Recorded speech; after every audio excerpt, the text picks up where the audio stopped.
Hi everyone, thank you for coming back for another episode of Platypus Knitting.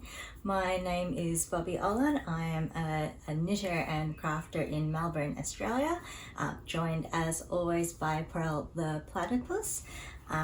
So today I am mainly going to be talking about a whole bunch of purchases I have made in the last couple of months.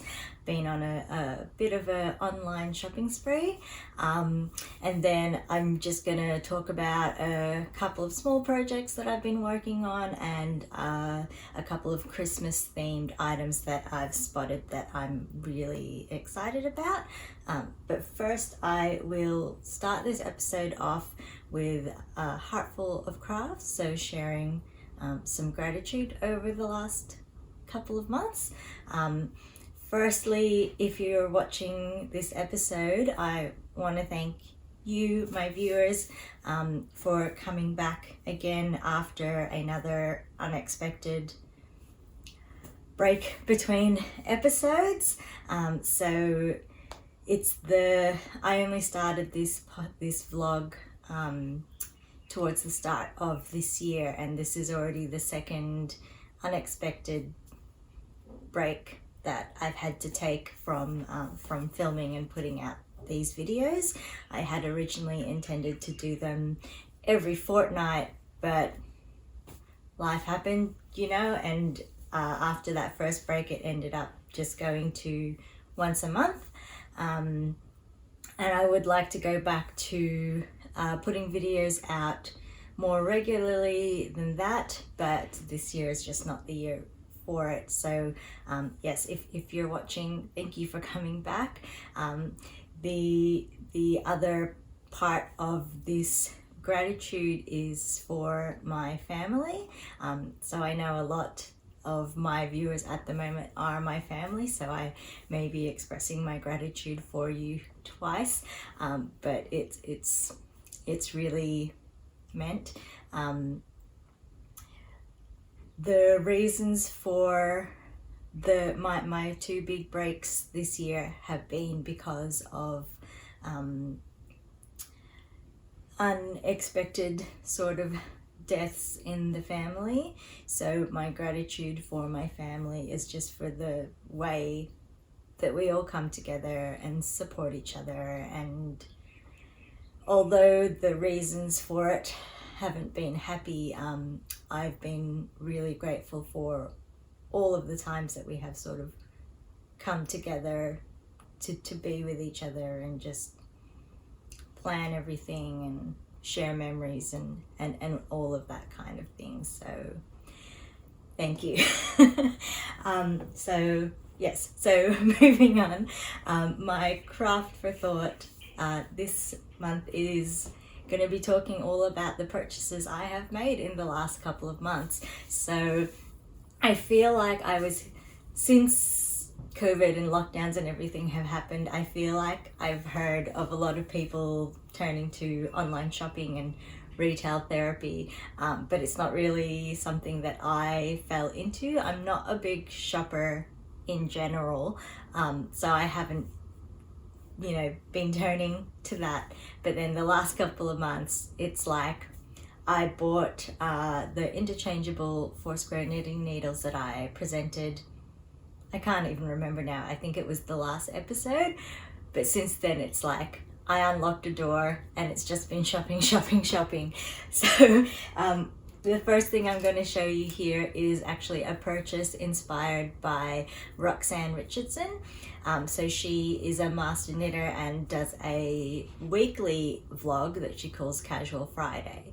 And for the last couple of years, she has had a vintage knitting project, and within that she purchased a whole bunch of vintage knitting books, and she had a few videos where she actually went through and had a flip through the books and talked about them, and one of them I was really interested in getting, and that is this one here, which is Practical Knitting Illustrated. I did buy a second one that is called Knitting Illustrated. So these two are in a series of books by a couple of sisters-in-law, Margaret Murray and Jane Coster, in the 1940s. So this one I was really interested in because it seemed like it had some really handy information at the start of it, just going through techniques and things. So this embroidery, crochet, and just some basic knitting knowledge that I just thought would be interesting to read through, some yarns there. And then they do have, flipping through the wrong way, they do have like a whole bunch of patterns in here, but then also at the end of it is information on, on sizing and schematics, which I also thought looked really interesting. And I have other books that go through this stuff, but I thought this was just like a handy little book that kind of had a good amount of useful information and would just be good to add to my library. So I got that one there. So when I was looking for this particular book on eBay, there wasn't a lot out there. I think the only one that was available in Australia was already $100 on its own. So I looked internationally and there were a few more options coming from the UK.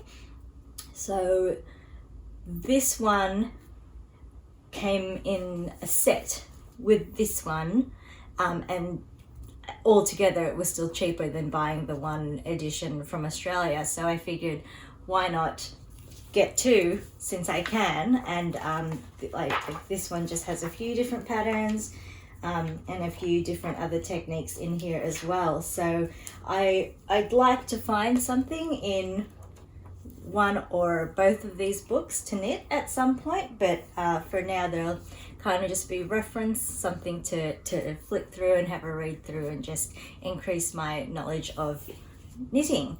So they're the first, well, not the first two purchases, but the first two that I'm presenting to you now. The next one, since I already mentioned the 4 square knitting needles, I have to say I love them. So part of the reason, well, the main reason that I chose those knitting needles, first of all, the shaft of them is square, not round, which is why they're called 4 square knitting needles, which is supposed to be more ergonomic. And they are also made out of wood, which is meant to be a sort of, I found it to be a softer, warmer, and just more friendly material to be holding in my hands when I'm working. And I did notice those things straight off when I first started working with them. The softness in particular really surprised me. I'd heard about the warmth of working with wooden knitting needles over metal ones. I'm not sure that I'd heard about them feeling softer, but I really noticeably felt that when I worked with them. And then I started knitting, I think it was these socks that you see here, which I'll talk about a bit later, but because the 4 square needles only started in from size 3.5 millimeter, and these socks were made using smaller needles, I had to go back to using my metal knitting needles. So my favorite one of those is I'm probably going to mispronounce these, but the Chiaogu knitting needles. They are by far my absolute favorite cables on knitting needles ever. They have zero memory and they're just so smooth to work with. But I was finding that they were hurting my hands after a while, and I probably had noticed that in the past, but it just felt so much more obvious to me after having used the 4 square needles that they were just cold, and I could feel them really like pressing in and digging in to my fingers and like leaving indentations, and it just felt really uncomfortable and painful to work with them for a long period of time. So I do know that part of that is also because it has been unnaturally cold here in Melbourne. It's meant to be spring, but the weather has been pretty miserable. It's been cold and wet and windy. We've had a couple of really crazy storms, and this morning, so I'm filming this on Tuesday. This morning, my partner was reading the news and he said he'd read that it was the coldest 4-day period in like, I can't remember exactly, but something in over 160 years. So that's kind of an indication of how cold it has been. So working with metal needles when it's cold and my hands are cold, that would just sort of aggravate those issues in working with the metal needles. But anyway, long story short, I decided that I really wanted to get some wooden needles that were in the smaller diameters. But like I said, the 4 square only went down to 3.5, and I actually had a lot of trouble finding wooden knitting needles that went in smaller sizes, and I actually could not find a set of interchangeable knitting needles, which is what I like because I've been having such a great time and finding it so handy being able to use interchangeable knitting needles and just mix and match all the different sizes that I've got. But I couldn't find an interchangeable set that went down. So I was actually considering getting the Chiagu set because I love their cables so much, but I wanted something that's comfortable. So I did find that Likey, which I had considered purchasing before I discovered the 4 square set. I considered purchasing their interchangeable set because their knitting needles are also just so beautiful. But again, their interchangeable set didn't go down as small as I liked, but they did have circular knitting needles, which is my preference, that went down in those smaller sizes. And I feel like they really were the only wooden knitting needles that weren't bamboo, that were in circular needles, that went down in the smaller sizes. So I bought a lot. I bought 6. So the smallest 4 square I have is 3.5, so I got 3.25, 3, 2.75, 2.5, 2.25, and 2. So pretty much each size they had available in the sizes that I didn't have. So yeah, I have a lot of knitting needles now. I actually used to have more than what I have in my stash at the moment, but as various family members and what have you have gotten interested in knitting, I've given away a lot of the initial knitting needles that I bought. So when in my earlier couple of years of knitting, when I was still exploring the craft, a lot of my knitting needles I purchased from op shops. So I kind of just, whenever I saw a jar with knitting needles, I kind of just went through and looked for sizes that I didn't have and bought them up. And there were a few, of course, that I bought new because I wanted the cables, or I wanted a size that I hadn't found in an op shop, or I wanted to try a new one that I hadn't heard of. So I had bought some Addy knitting needles, the Chiagu ones that I'd mentioned. Yeah, I think I'd bought a bamboo set in my very early days, but I didn't like it. It wasn't slippery enough for the way that I like to work. But anyway, yes, I've given away a lot of those original knitting needles. A lot of, I think they would have been mainly like the birch ones. So I have now this set of circular Likey knitting needles in their driftwood variety. So I did mention when I got the 4 square knitting needles as well that I like really long cables because they offer me the most flexibility, particularly when I'm doing something like working socks 2 at a time in magic loop, which is how I prefer to work with socks. So the longest cable that the 4 square set came with was 32 inches, and I was holding it out in the video thinking, oh yeah, this feels really nice and long, plus you're attaching the needles to it. But I did try knitting magic loop with them, and I was finding that it wasn't quite the length that I really was comfortable with. So I had a look at the one circular needle I have from Chiagu, which is my favorite to work with, and that was actually 150 centimeters, I think, which is 60 inches. So when I went and bought these Likey needles, it just happened to work out that the only store that had them in stock had that same length, which I had never seen anywhere else. All the other stores where I saw the Likey needles, I'm pretty sure that there were one or maybe two lengths available, and the longest was the 32 inches. This particular store, and I'll have to get Pearl to let you know where I bought them from, because I can't remember at the moment. I didn't write it down. But this particular store had the 150 centimeter and 120 centimeter varieties, which I hadn't seen anywhere else. So the longest I think I saw was 100 centimeters elsewhere. So I was pretty excited to find them, and they had all of the sizes in stock, and all of the other shops that I had looked at only had one or two, or they were completely sold out. So I kind of just went nuts and bought all of that.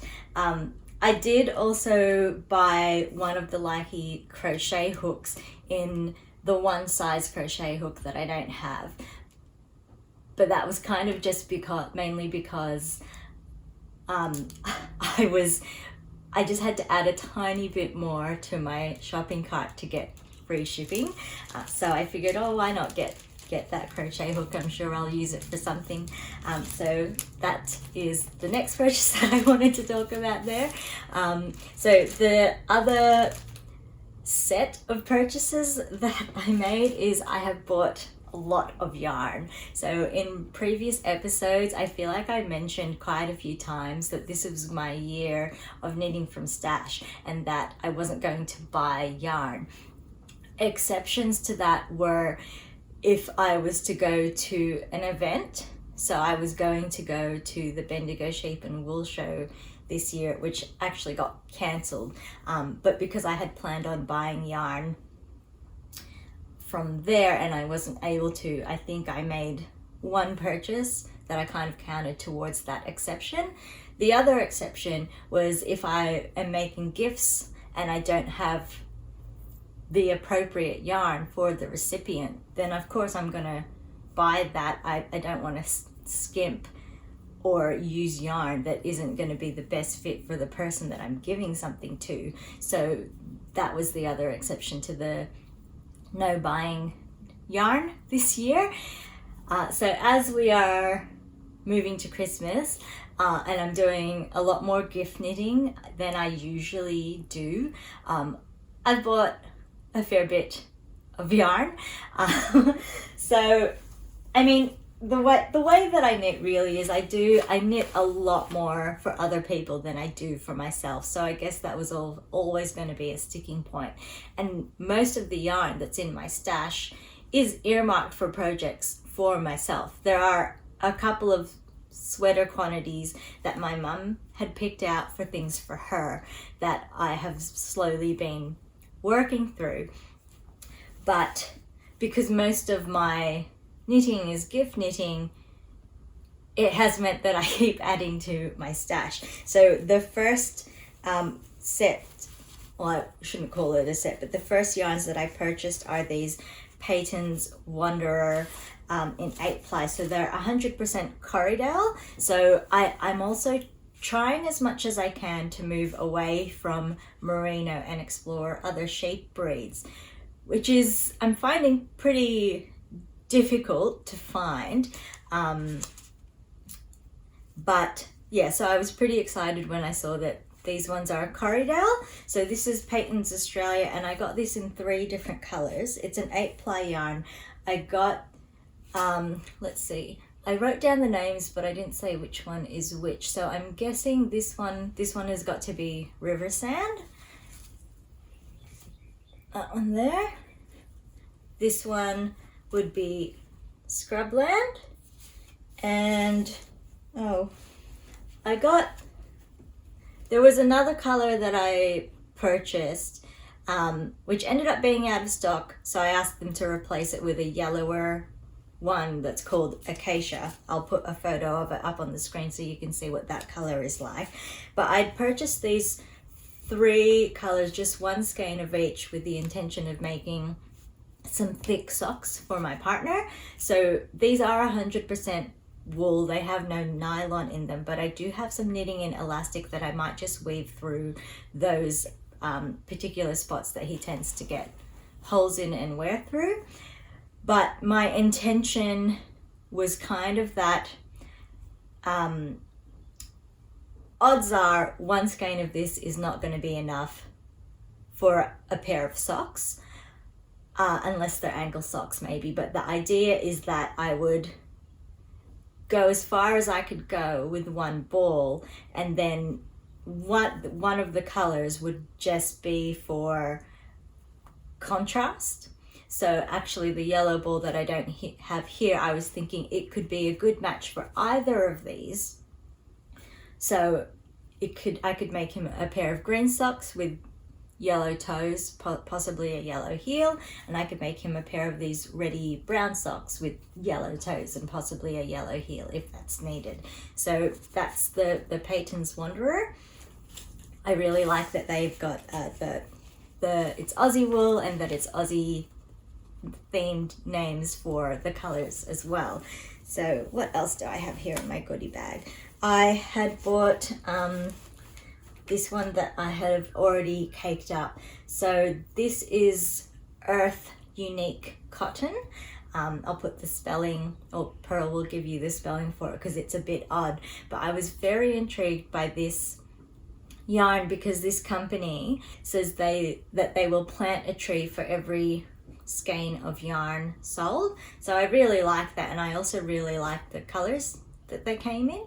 So this is going to go towards and it was meant to be a pair of mitts, but after swatching I'm only going to be able to get one out of this, which is all right because it's an oven mitt. It's kind of more okay for there to just be one of them. Not ideal, but there you have it. I found it really interesting after I had wound it into a cake that it's got this blue and brown is on the outside and in the center, but there's only like the one lot of this dark blue and green. So it'll be interesting to see how that knits up and where that appears as I'm knitting the oven mitts. So that's the Earth Unique Cotton. So other ones that I have purchased here, this one is for another pair of socks. So this is Rowan Felted Tweed in Cinnamon. I love this color, and I mean anything tweed. Tweed is just my favorite style of yarn anyway, so I absolutely love this, and it's soft and it's got some rayon in it, so that should give up some durable socks. So I've got 2 balls of those, and then the other one that I bought is, I'm going to mispronounce this again, but Rerum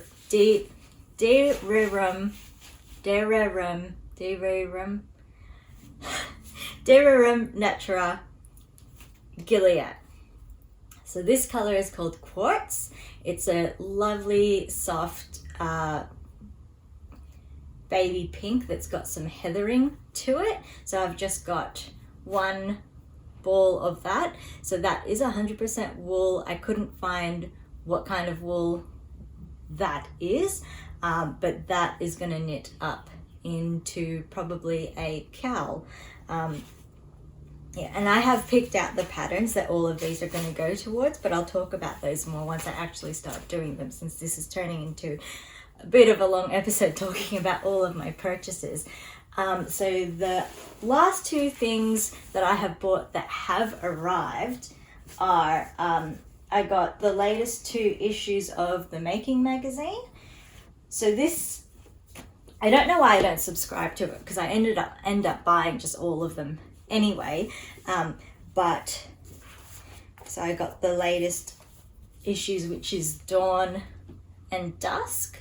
I really like these magazines because although they do have a lot of knitting in them, I like that they also explore and offer patterns for other crafts as well. So a bit of quilting, a bit of sewing, a bit of crochet, a bit of embroidery. I am interested in all sorts of crafts, but I really am a knitter.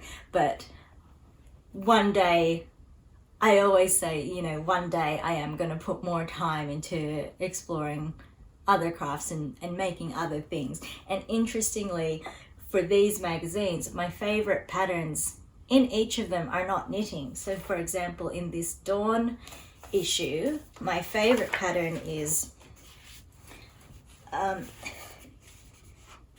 it's a hand quilted cushion. Whoops. So I will maybe make that one day, because I think that's just really pretty and interesting. So that's the one in Dawn, and then the one that I was most interested in when I was flipping through Dusk is a crochet project.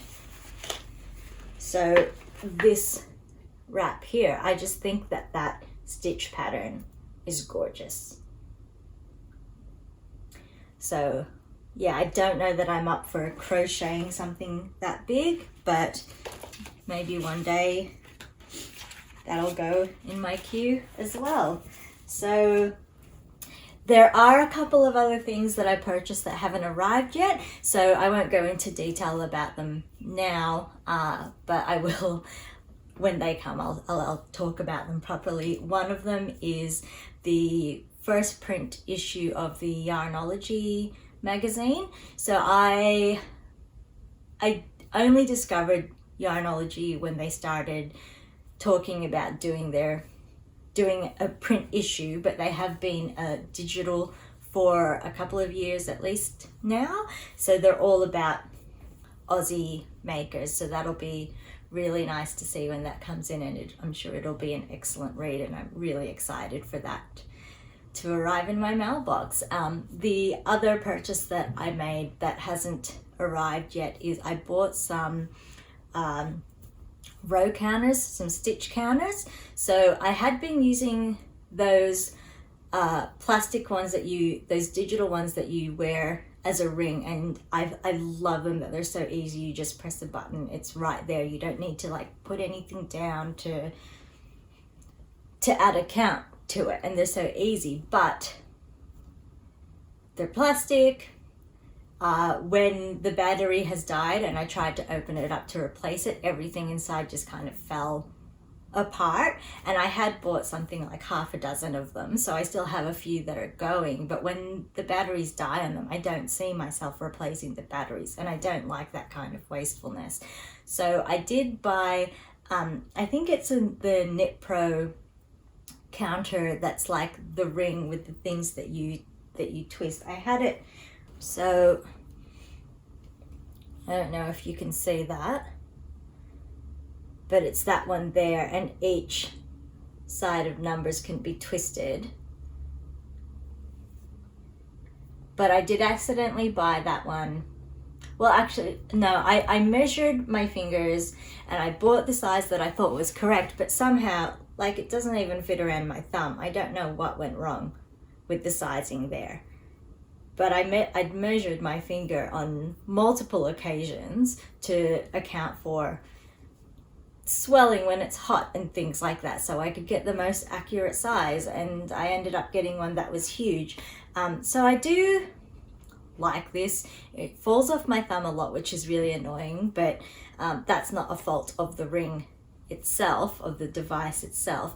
The thing about it is the numbers on the right hand side, while they're really easy to change, the numbers on the left hand side I find hard to change. I always have to take it off, twist it, and then put it back on.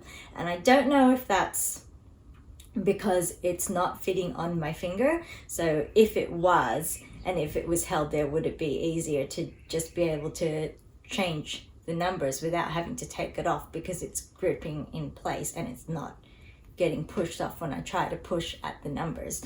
I don't know. But anyway, there were some row counters that I'd been eyeing on Etsy for quite a while, which are sort of your enamel pin style and are absolutely beautiful. And I finally just went ahead and splurged and I bought 3 of them. So the 3 that I bought are limited edition ones. I got the summer, autumn and winter. I didn't actually like the spring option, and that one had actually sold out when I went to purchase it, but they are from Twill and Print, and I'll be very excited to share those with you once they do come in. So that is all of my shopping over the last couple of months, and there actually will be more yarn that I have to purchase to make a couple of other presents. I think I have all of the yarn for my Christmas giving, but like I've mentioned in a couple of previous episodes, there are a couple of babies on the way that I want to make things for as well, and I've picked out the yarn for those, but again, I'll just need to purchase those when I'm ready to start working on those items. So with talking about all of these things that I've added to my stashes, this episode's stat chat is going to be all about my knitting literature. So I have 10 general books. So in general books, I'm kind of including pattern books, design books, and I guess reading books. So books that just talk about knitting. So I'm including in that some books that do offer patterns, like Elizabeth Zimmerman's almanac, because that's mostly, you know, just reading her stories as she knits through that year of knitting. And although she offers patterns, to me they're more about what she has to say about her life and about knitting. So anyway, I'm grouping them in with the pattern books and the design books. So at the moment I have 10 of those. I have 8 magazines. So 6 of them are the making magazines, and there are still, I think, 4 of the back issues that I really want to get. I don't know what I'm waiting for, but I'm waiting to purchase those probably when I'm ready to start knitting, to actually start knitting one of the patterns in them that I've been eyeing before I even knew that this magazine existed. The other 2 knitting magazines are a subscription that my sister in London got for me, I think for my birthday one year. So I have 2 editions of those. They're an Aussie knitting magazine. So I also have 5 booklets. So I guess they're kind of between a pattern book and a magazine. Most of them are machine knitting booklets that came with the secondhand knitting machine that I bought, but one of them is a vintage pattern booklet that I bought way back in my early days of knitting, and I've made one sweater from. So I'll put an image of that one that I made up here. But yeah, most of them are, like I said, come from my knitting machine. And I guess another goal that I would have in the next year would be to actually make one of those patterns on my machine. So I haven't looked through those in a while, but it will be interesting to properly make a full garment from that machine instead of just like swatching with it. Yeah, and then I also have 3 stitch dictionaries. So 2 of them are Japanese stitch dictionaries, and the other one is Nora Gaughan's knitted cable source book. Yes, yeah. So what's that? That is 26 at the moment. I'd like to really build that up. I was amazed when Roxanne Richardson, when she talks about her knitting library, how many books she has. I think over 100, maybe over 130 books. I would love to have that kind of knitting library. So yeah, got to read through what I've got, and then I'd like to just keep building it up and building it up. So yeah, that's Stat Chat. The next segment I will talk about is Handy Dandy. So the first project I'm going to talk about, I don't actually have the knitted items anymore because they've already been gifted. I also didn't take photos of them because I finished them after, or not long after, or not long before my grandmother passed away recently, and I just wasn't, I was barely up for doing any knitting, let alone photographing any of them. So I'd taken photos while I was working on them before she passed, and then after she passed I didn't take photos of the finished thing, but they were a gift for my mum for her birthday this year. So in the last episode I'd shown you the slouchy beanie that I'd made for her, so I still had plenty of that same yarn left over, so I thought I'd make her some fingerless mitts.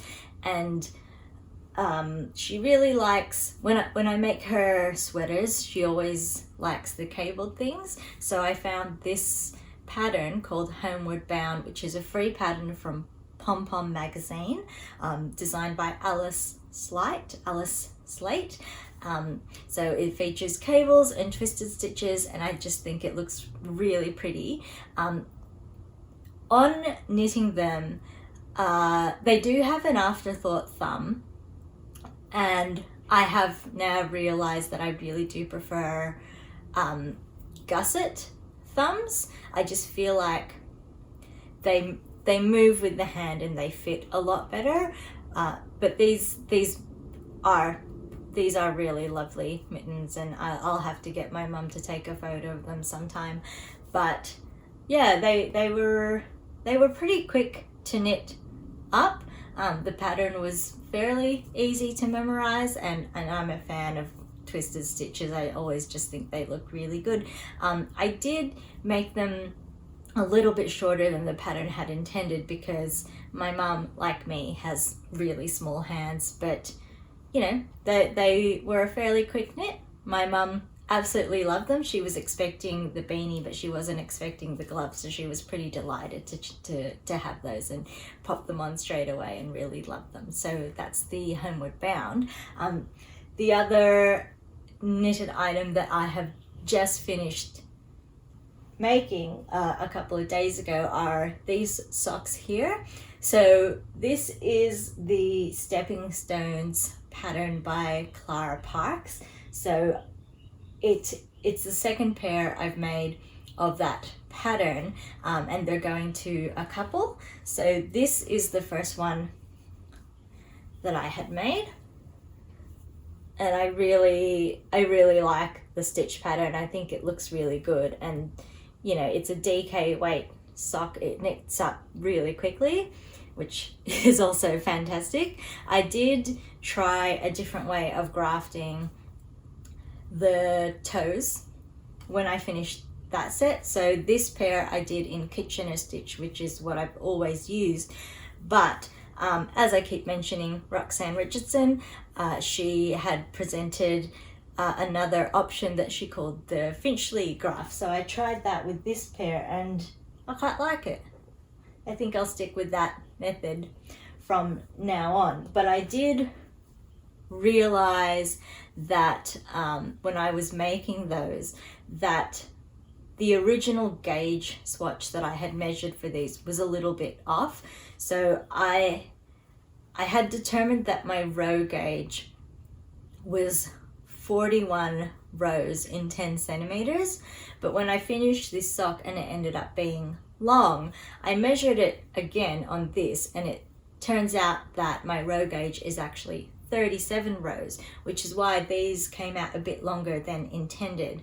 So I can either stick to my original plan of gifting them as is, seeing how they fit, and if necessary, ripping back the toes and a bit of the foot and re-knitting it shorter, or I can just recalculate what it should be now, rip it out, and re-knit it shorter now. I'm leaning towards the first option just because I could still be wrong if I just pre-calculate it now without the recipient trying them on. So I think I'd prefer to only re-knit it once, so I will probably wait to do that. But that will be a matching set for a couple this Christmas. So that's the Stepping Stones pattern. So I'll just pop that there. So we have now come to eye candy, and there's a knitwear designer and a ceramicist, is that what you'd call them, a potter, that I follow on Instagram. So her Instagram handle is Remembrances Pottery. She is Natalie Sheldon on Ravelry. So she has been sharing images of a new sweater that she's designed called Merriment. I absolutely love Christmas, and I fell in love with this design as soon as I saw it. So it's a colorwork design, and the pattern hasn't actually been released yet. It's due for release on November 19. So I don't have images to share with you, but I highly encourage you to check out her Instagram. So at Remembrances Pottery. Don't know why I can't say that. It's a lovely pattern, and she's been sharing all of the various color combinations that her test knitters have been doing it up in. So I'll be very interested in getting that pattern when it comes out, although I'm not gonna be able to make it for this Christmas for myself. The other issue with I love Christmas, and I love Christmas sweaters, but in Australia, Christmas takes place in our summer. So I'd probably be making it my Christmas in July Merriment sweater, when I make it, because it's just I'm just not going to be able to wear a sweater over our Christmases here in Australia, but I love it. I absolutely love it. So that will be on the needles one day. And when I was just double checking on Ravelry to see what her designer name in Ravelry is, I was surprised and delighted to see that she had also designed these other socks that I had completely fallen in love with, that were the Advent Socks 2020. So I believe that was a make-along that she had done last year, and again, as soon as I saw them, I fell in love with them, and I am definitely going to be making these at some point. They're just so cute. They're so adorable. I did realize when I made the last and only set of stranded socks that I'd made before, how sloppy my gauge is. So I hope to improve on that before I try making these socks. But I really want them. I just think they're adorable. I just love them. That's all I have to say. So, So the other thing that I want to mention about her is, I think the reason that I found her on Ravelry is because she also makes mugs, and they are just beautiful mugs. She makes some knitting themed mugs, and she just released a whole batch of Christmas mugs as well that sold out really quickly. I have found that whenever she puts out a batch of mugs, they just sell out super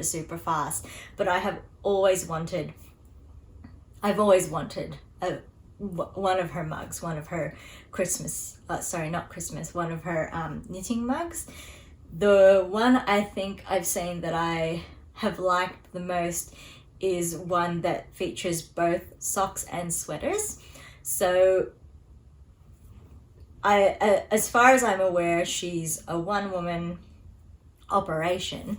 So she does these in small batches, and she doesn't have a constant supply in her store. Like I said, they just sell out so quickly. So she's not always churning out the same designs over and over and over again, because that would just be boring for her. So there was one time, because I'm always just randomly checking her online store to see what she has in stock, in the hopes that I could grab a mug. And there was one time where I actually checked and they were actually in stock. Very rare that will happen. And I popped them in the cart and I went to check out. The mugs were working out to be, I was only going to purchase the one, and it was working out to be $50 Aussie, which I'm fine with. It's expensive for a mug, but they're just so unique and so beautiful, and I love them, that I was willing to pay that. But then it went to calculate the shipping, and that added another $50 on, and $100 for a mug, even ones as beautiful as that. It's a bit too much. It's too much for a mug. So my hope is just that one day I will travel to, I think she's in Canada. My hope is that one day I will travel to Canada and the timing will be perfect, and she'll have some knitting mugs in stock, and I'll be able to grab one there and not pay 100 Aussie dollars for it. So yeah, she most of her designs that she puts out are socks, and she has a few others that I really like as well. Not as interested in knitting, because I have found that stranded socks aren't my favorite, but those Advent 2021s I just have to make. And then that Merry Mint sweater that she came out with, I need it. I need it in my life. So thank you, Natalie, for your beautiful work. Yeah, so I guess that brings us to the end of this episode of Platypus Knitting. I will aim to do the next episode in another month, and then probably next year I'll look at going back, or going to, since I never actually did it, going to a fortnightly schedule, and we'll see how that goes. I also am going to try to not only put these videos out more frequently, but actually plan them a bit better so that they're going out consistently on the same day. I'm thinking at the moment in middle of the week. There are a couple of vlogs that I follow, and they all seem to be on a Friday, so I want to choose a different day. So yeah, I'll let you know more once I figure out what that schedule is going to be. Thank you so much for joining me for this episode.